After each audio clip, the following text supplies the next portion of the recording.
نماز آیات واجب ہے یعنی فرض ہے، اور یہ تین وجہ سے فرض ہوتی ہے: سورج گرہن کی وجہ سے، چاند گرہن کی وجہ سے، اور احتیاط واجب کی بنا پہ زلزلے کی وجہ سے۔ اعوذ باللہ من الشیطان اللعین الرجیم، بسم اللہ الرحمن الرحیم۔ ناظرین و سامعین، آج ہم نماز آیات کے بارے میں کچھ عوارضات پیش کریں گے۔ نماز آیات واجب ہے یعنی فرض ہے، اور یہ تین وجہ سے فرض ہوتی ہے: سورج گرہن کی وجہ سے، چاند گرہن کی وجہ سے، اور احتیاط واجب کی بنا پہ زلزلے کی وجہ سے۔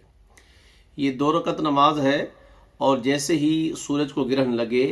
چاند کو گرہن لگے یا زلزلہ شروع ہو جائے، یہ فوراً واجب ہو جاتی ہے، یعنی فوراً پڑھنا شروع کر دیں۔ یہ 2 رکعت ہے، اور اس کی نیت کی جائے کہ میں 2 رکعت نماز پڑھتا ہوں، نماز احتیاط واجب قربتاً اللہ۔ پہلی رکعت میں 5 رکوع ہیں، اسی طرح دوسری رکعت میں بھی 5 رکوع ہیں،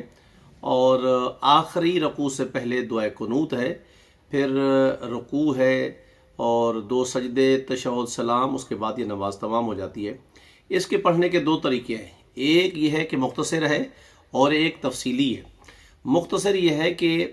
الحمدوں کے بعد ایک ایسی صورت کا انتخاب کیا جائے جس کے 5 حصے ہوں،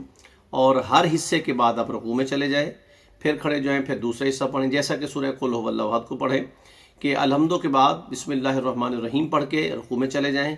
پھر کھڑے ہو جائیں، پھر پڑھیں قل ھو اللہ احد، پھر رکوع میں چلے جائیں، پھر کھڑے ہو جائیں، پھر پڑھیں اللہ الصمد، پھر رکوع میں چلے جائیں، پھر رکوع کرنے کے بعد پھر کھڑے ہو جائیں لم یلد ولم یولد، اور رکوع میں چلے جائیں، اور پھر کھڑے ہو جائیں اور آخری دفعہ پڑھیں ولم یکن لہ کفوا احد۔ یہ یعنی ایک سورت کے 5 حصے کریں، اسی طرح دوسری رکعت میں بھی 5 حصے کریں، اور آخری رکوع سے پہلے دعائے قنوت کو پڑھیں، اور اس کے بعد نماز کو تمام کریں اور پروردگار عالم سے رحمت کی دعا مانگیں۔ ایک تو طریقہ یہ ہے۔ ایک طریقہ یہ ہے کہ تھوڑا سا تفصیلی ہے، یعنی اس میں ٹائم زیادہ لگ جاتا ہے۔ الحمدوں کے بعد ہر رکعت میں ایک الحمدو پڑھیں اور ایک سورہ پڑھیں، رکوع میں چلے جائیں، اور پھر اسی طرح الحمدو پڑھیں، سورہ پڑھیں، پھر رکوع میں چلے جائیں۔ یعنی اسی طرح سے آپ 5 رکوع پہلی رکعت میں بجا لائیں گے، اسی طرح 5 رکوع جو ہے دوسری رکعت میں بجا لائیں گے، اور آخری رکوع سے پہلے دعائے قنوت کی تلاوت کریں، اس کے بعد رکوع، سجود، تشہد، سلام پڑھ کے نماز کو تمام کریں، اور پھر خداوند عالم کی بارگاہ میں